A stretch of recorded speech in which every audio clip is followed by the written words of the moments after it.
مسلمانوں کے لیے بہت اہم مسئلہ ہے۔ اس میں مسلمان بہت بڑی غلطی کرتے ہیں۔ وہ مسئلہ یہ ہے کہ اگر کسی مسلمان مرد کو نائٹ فیل ہو جائے یا کسی مسلمان عورت کو پیریڈ آنے لگے، اب ان کے لیے قرآن شریف کو چھونا جائز ہے یا نہیں، یا بغیر چھوئے قرآن کریم کی تلاوت کرنا جائز ہے یا نہیں۔ جیسا کہ ہم بغیر وضو کے بغیر چھوئے قرآن کریم کی تلاوت کرتے ہیں، اس طرح اس حالت میں ان لوگوں کے لیے قرآن شریف کی تلاوت کرنا بغیر چھوئے جائز ہے یا نہیں۔ تو سن لو، قرآن شریف کو تمہارے لیے چھونا بھی ناجائز ہے اور قرآن کریم کی تلاوت کرنا بغیر چھوئے یہ بھی تمہارے لیے ناجائز ہے۔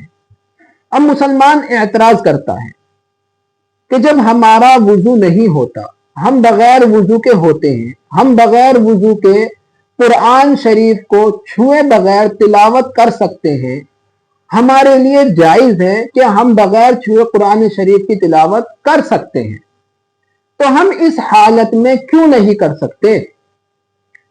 تو دیکھو، اللہ نے قرآن شریف میں جب کسی شخص کا وضو ٹوٹ جائے تو 4 چیزوں کو فرض کیا ہے۔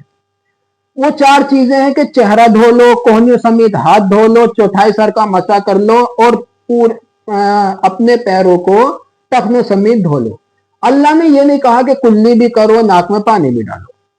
اب جو ہم کلی کرتے ہیں وضو میں، ناک میں پانی ڈالتے ہیں، یہ سنت ہے، فرض نہیں ہے۔ اگر کوئی انسان ان دونوں چیزوں کو چھوڑ کر بھی وضو کرے گا تو اس کا وضو مکمل ہو جائے گا۔ اب جب غسل کی باری آئی، جب کسی انسان کو نائٹ فیل ہوتا ہے یا کسی عورت کو پیریڈ آتے ہیں تو اس پر غسل فرض ہو جاتا ہے، اس کے لیے نہانا، پاکی حاصل کرنا فرض ہو جاتا ہے۔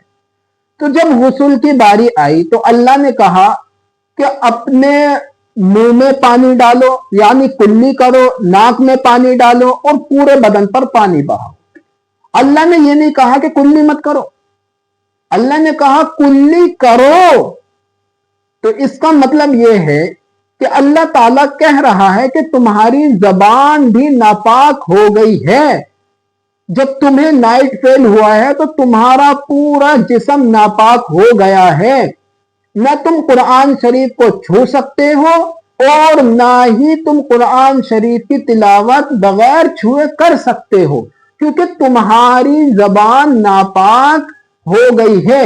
اس وجہ سے اللہ نے کلی کرنے کو فرض قرار دیا ہے کہ تم کلی کرو، ناک میں پانی ڈالو، پھر پورے بدن پر پانی بہاؤ، اس طرح کہ ایک بال برابر بھی سوکھا نہ رہے۔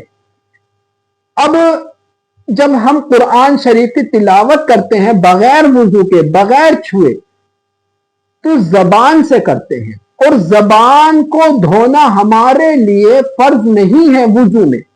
تو اس کا مطلب یہ ہوا کہ جب ہمارا وضو ٹوٹا تو ہمارے ہاتھ ناپاک ہوئے ہیں، ہمارے ہاتھوں کو روکا گیا ہے قرآن شریف کو چھونے سے، ہماری زبان کو قرآن شریف کی تلاوت کرنے سے نہیں روکا گیا۔ تو اس کا مطلب یہ ہے کہ جب ہمارا وضو ٹوٹتا ہے تو ہماری زبان پاک رہتی ہے، ناپاک نہیں ہوتی۔ اس وجہ سے ہم قرآن شریف کی تلاوت کر سکتے ہیں بغیر چھوئے۔ اور غسل میں، یعنی جب نائٹ فیل ہوتا ہے یا پیریڈ آتے ہیں تو اس میں قرآن شریف کی تلاوت نہیں کر سکتے بغیر چھوئے، اس وجہ سے کہ جب ہمیں نائٹ فیل ہوا ہے تو ہماری زبان بھی ناپاک ہو چکی ہے۔ تو بہت سے مسلمان اس میں غلطی کرتے ہیں، سمجھتے ہیں کہ ہمارے لیے قرآن شریف کو چھونا ناجائز ہے، لیکن قرآن شریف کو پڑھنا ہمارے لیے جائز ہے، حالانکہ ایسا نہیں ہے۔ تو تمہارے لیے اس حالت میں قرآن شریف کو چھونا بھی ناجائز ہے اور قرآن شریف کو پڑھنا بھی تمہارے لیے ناجائز ہے۔ تو ملتے ہیں ہم آپ کو اگلی ویڈیو میں اگلے مسئلے کے ساتھ۔ اگر ویڈیو اچھی لگی ہو تو ویڈیو کو لائک کیجئے، سبسکرائب کیجئے۔ ملتے ہیں ہم آپ کو اگلی ویڈیو میں۔